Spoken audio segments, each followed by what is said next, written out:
What's up, YouTube? This is Mathos97, and welcome back to my SmackDown vs. Raw 2007 General Manager mode.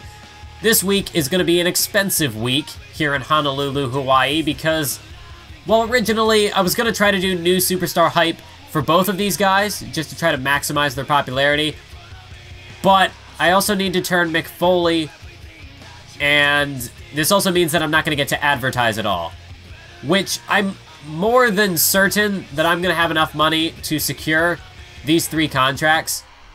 I think I should be fine. But it definitely is a concern.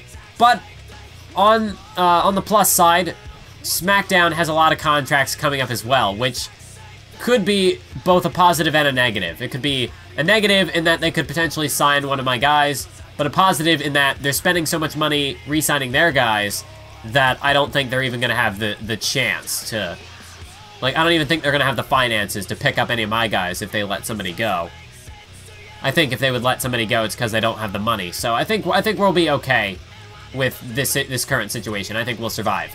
There you see is our handicap matchup. We've got Hardcore Holly in there. We got Finley, Mr. Kennedy, all that good stuff. I guess... Should I put Umaga in there and then put Hardcore Holly in a showcase match this episode? I don't know. I kind of would like to get him, to secure him a win. I also need to take into consideration some of our morale issues we've got, because it's only the 4. These 2 want title shots. Kennedy can't really get one. He needs to get the win first.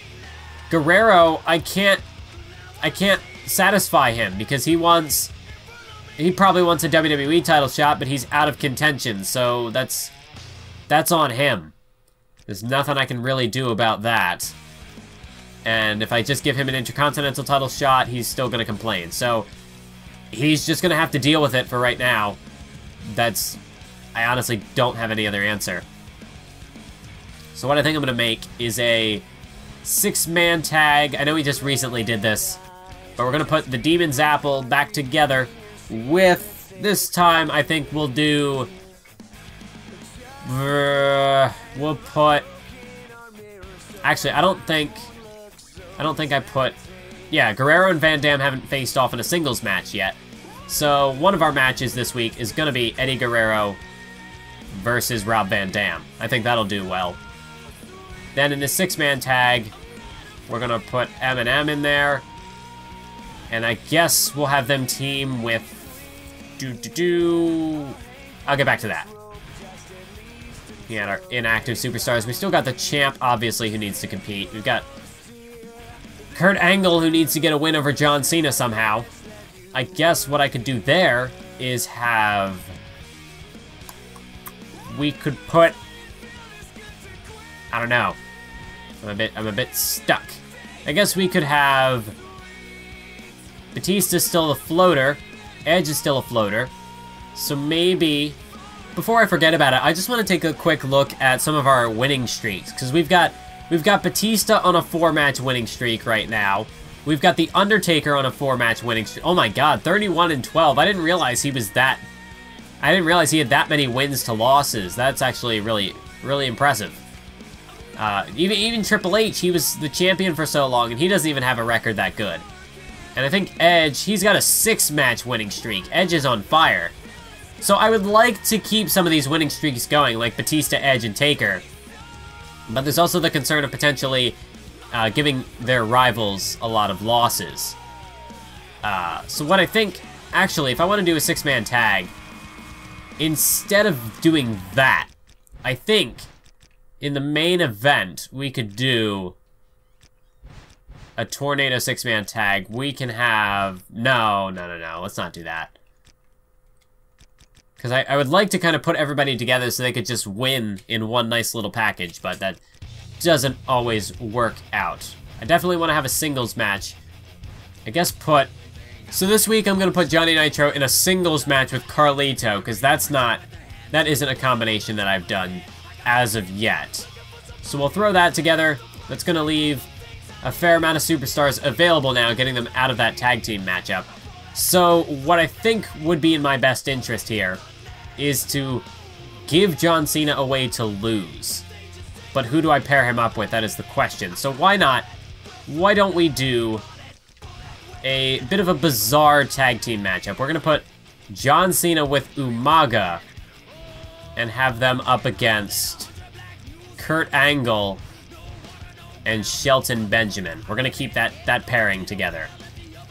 Which leaves me with a solid 6 superstars left on the show. I guess maybe not putting Umaga in that matchup. We've got the Triple H Mysterio rivalry. We've got Michaels and Taker. And then we have 2 floaters in Edge and Batista. And I really don't want to sacrifice either of their winning streaks. Taker's I might be willing to let slide, but I kind of like holding that #1 spot at the Power 25. We've had it for what now? At least 5 weeks. Which I like because for the longest time, SmackDown had it. Actually, Taker's been pretty consistent at the top of the Power 25. I didn't even realize that. Wow, he's had it for the majority. Like, there was that one week where, after Unforgiven, Triple H took the title, but Undertaker has been at the top of that thing for, I mean, for almost, like, this whole layout. Taker's been near the top, if not at #1. So I get his losing streak. I think I don't need to protect as much because he's a 99 popularity. He can afford to lose. Okay, I'm gonna change up this tag match. I thought I had already done the pairing of Taker and Mysterio, but I actually haven't. So we're gonna keep this Taker versus DX thing going. We're gonna throw that together, which now frees up some of our floaters, which actually the majority of people that are left are floaters. So I'm almost tempted to do another handicap matchup just to ensure that John Cena loses. But I don't think that would be the smartest situation. I mean, do I really care? It's John Cena. He can take a loss. That's what we're doing. We're putting Cena in a handicap match. And, I mean, he's won them before, so this isn't really a guarantee for anything. So we'll put in Shelton, Kurt Angle, and I guess Umaga? I want to actually check something, because all that's left is Edge and Umaga. I'm curious to see if Umaga would actually rank in contention. I highly doubt it. Oh, okay, he does. So that's a thing. We'll just vacate that. Yeah, because I think they're the only 2 left now. And that's not really a matchup I find to be ideal. Alright, I figured out a way to get everything that I want in the way that I want it. So, we've got Batista in this handicap matchup now, because I kind of forgot that I made this rivalry between Hardcore Holly and Umaga. They're both new superstars. That's going to be the matchup we showcase this episode. I know it's going to bomb in the ratings, but I mean, it's a good matchup to show 2 new superstars, and it's, I think, the best place to fit them on the card, at least the way that I want this card this week. I mean, we've got a lot of other matches to kind of boost it, like putting Batista and Foley in this handicap matchup is really going to help. We've got Guerrero and Van Dam in a singles match. Their rivalry is starting to kick up. This rivalry's been going on for a while now. This handicap matchup with Edge, Angle, and Benjamin's got a lot of popularity involved, so I think that'll be fine. It's just a normal tag team matchup, but again, the superstars involved, I really think the popularity is going to elevate that one. Maybe we'll go ahead and bump the handicap match down a bit further.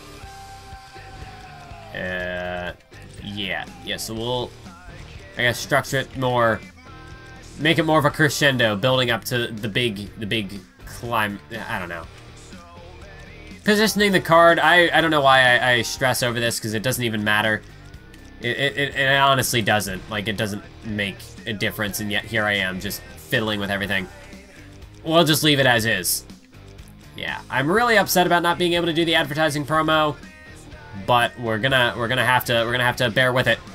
So let's confirm the match card, and let's get into Hardcore Holly versus Umaga. I realize that this week's show is a bit of a lackluster one. I mean, I think the idea of bringing in these 2 new guys to showcase them for this week's episode is good in terms of what I'm, like, actually producing the episode, but from the in-game perspective, I am pretty well aware that we're more than likely going to take a significant hit in the ratings this week.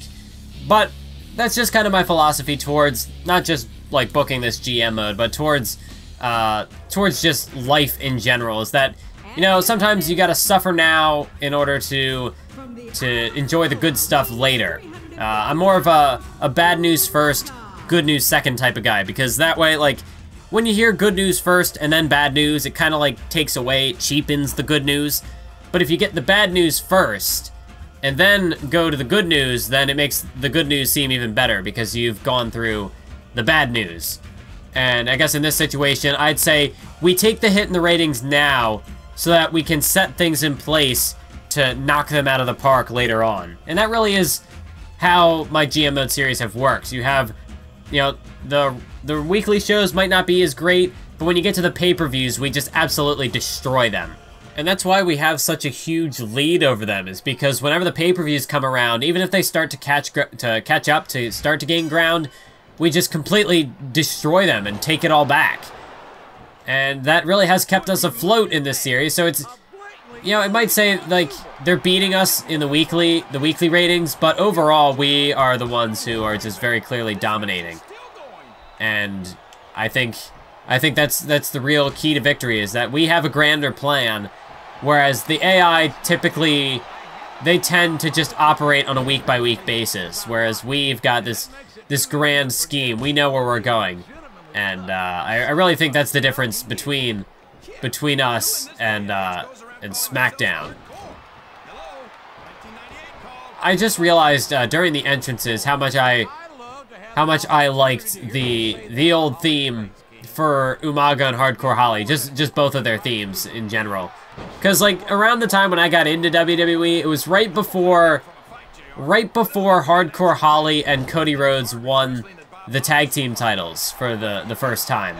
Before Ted DiBiase Jr. debuted and they did the whole double cross there. I was there for that. Like, that was right around, just a little after I first got into it. Because I first got into the WWE in late 2007. I believe it was right after the Great American Bash. I can remember, one of the very first matchups I remember was the Great Khali versus Ric Flair. And this was right before Khali was moving into the I don't know if he was already in the world title picture or if he was just moving there. But it was right getting into his feud with Batista. And then Umaga, I don't really have like any...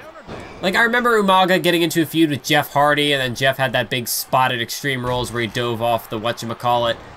But I don't remember a whole lot from Umaga. Like, I think I came in just after the period where Umaga was, you know, running rampant. But I do remember Umaga having, like, a big role, but there's just nothing about his matches or his rivalries that stand out to me, other than, like, he obviously had a thing with John Cena, and he was the big monster. But other than that, like, I don't really remember much else that Umaga did. Just because he was kind of a one-note character, he was just the big wrecking machine. But in this GM mode series, who knows who is going to have the brighter future? Will it be Hardcore Holly, or will it be Umaga? Right now, Umaga had the upper hand, but Hardcore Holly has got Umaga tossing him across the ring. I think there's a way that you can launch them into the ring post with that move, but you might just have to be positioned at a certain way. Or maybe I'm just making that up, and maybe you just can't. Look at Hardcore Holly. He's got Umaga. Full Nelson Slam. Look at the strength of Hardcore Holly. As Holly drags him to the center of the ring. And look at this submission hold. Look at the torque put on that arm, that shoulder of Umaga. Umaga might have the size advantage, maybe even the strength advantage. But that is how Hardcore Holly is going to turn things around, is with his technical ability. And of course, Hardcore Holly's not afraid to go hardcore. It's in the name. You know, Bob Holly is a very aggressive superstar in that ring. That might be a way for him to keep up with Umaga's power, his dominance. I think there are a lot of potential good feuds we could line up between some of these guys. Like, we've got Mick Foley back. He's a hardcore guy, so you could have, like, Foley and Holly in a feud. You could put Umaga in a feud with Mick Foley. Who else? I know there were other superstars who I was thinking of that could potentially work. Then, of course, there's Edge, who does, like, his TLC stuff. So you could have a lot of these superstars potentially step up for the Intercontinental Championship, which would be neat. I did... Yeah, I can't really think of anybody else off the top of my head who would be good for a rivalry in that situation. Why did you not store your finisher, Holly, you fool? And I also lost mine. Like, this is what I hate about AI matches, especially in these older games, where they get finishers and then they don't store them. Like, why would you not store them immediately? I think part of it is because I have the difficulty turned down a bit. Because if I have the difficulty set to legend or whatever the max setting is in this game, then they just reverse everything and it's just boring. At least here, like, I can give them a chance to take the advantage. As look at Umaga. Umaga just gonna drive him into that ring post. Into the turnbuckles, rather. Very destructive move by Umaga. As now Umaga placed up on the top rope. Look at Umaga, massive power bomb. Like a one-armed power bomb. And Holly is out of it. No, wait, he's not. Hardcore Holly's not done yet. It's gonna take more than that to put him down. Oh, a massive clothesline as both men just rushing at each other. But Umaga now ducks behind. But a counter by Holly. He countered Umaga and took him down to the DDT. Holly is in trouble. Bob Holly is in a world of trouble. But he's still managing to hang in there. Look at the strength of Holly. Lifting Umaga off the canvas by his leg. And just ramming him back down. As Umaga manages to recover. And a massive shoulder block. Look at the power of Umaga again. There's only so much that Bob Holly can compensate for. And no, Umaga's got him again. Umaga's gonna drive him again. Not into the turnbuckle again. And you can see Holly is out of it. Hardcore Holly, he's done. Umaga finishes him off with the Samoan spike. And I think that's gonna do it. Hardcore Holly put up a hell of a fight, but I don't think he's got anything left. Umaga hooks the leg. 1, 2, 3. And the Samoan Bulldozer is victorious. I think it would have been interesting to have my... Like, if I was older at the time that I got into wrestling, I'm kind of curious how much of an attachment I would have to these older superstars, because, like, most of the superstars who debut nowadays, I almost automatically, like, get invested in them just because I think that almost everybody, if not everybody on the roster has, like, you can do something with them, even if they're not main event caliber superstars. Like, you can find a way to make them work on the show. So I find myself getting invested in most modern superstars, but there's a bit of a disconnect with the older ones. All right, Umaga got his win. There's the first handicap matchup. And for the memes, I'm gonna simulate this one. We'll see if John Cena ends up winning it again. Okay, he lost, thank goodness. So Edge, Angle, and Benjamin get the win over Cena. The Demon's Apple, Carlito defeats Johnny Nitro in singles action. Van Dam defeats Guerrero. And DX defeats Taker and Mysterio. So Taker's winning streak has finally been snapped. But we've still got Edge and Batista still going. So that's good. 2 out of 3 ain't bad. Yeah, there's another blockbuster trade. Free agent signed. Fan change. SmackDown. Plus 40,000. Okay, I was actually expecting a bit more. But that I'm perfectly okay with that. Yeah, we got a lot of stuff going on. Jim Neidhart retaining the world title. Yeah, there's that blockbuster trade. We gave away two of our mid-card guys to pick up Foley again, who is, well, admittedly, he's going to be a mid-card guy. Yes, I'm aware I'm low on cash. Don't tell me, JR. I know what I'm doing. I like how he lost, but his popularity still went up because of the rivalry. I love when that happens. So we're going to go ahead. 5 week for Batista. We're just going to make it. And I think if I advertise, if I shill out the ass, I should be able to re-sign these guys. So let's re-sign Benjamin, and we've got just enough to bring back Van Dam. And I think I could even get one more. Yeah, so we're gonna... Actually, I might wait. I might wait and try to jump on the cheaper contract for 3 months, because that...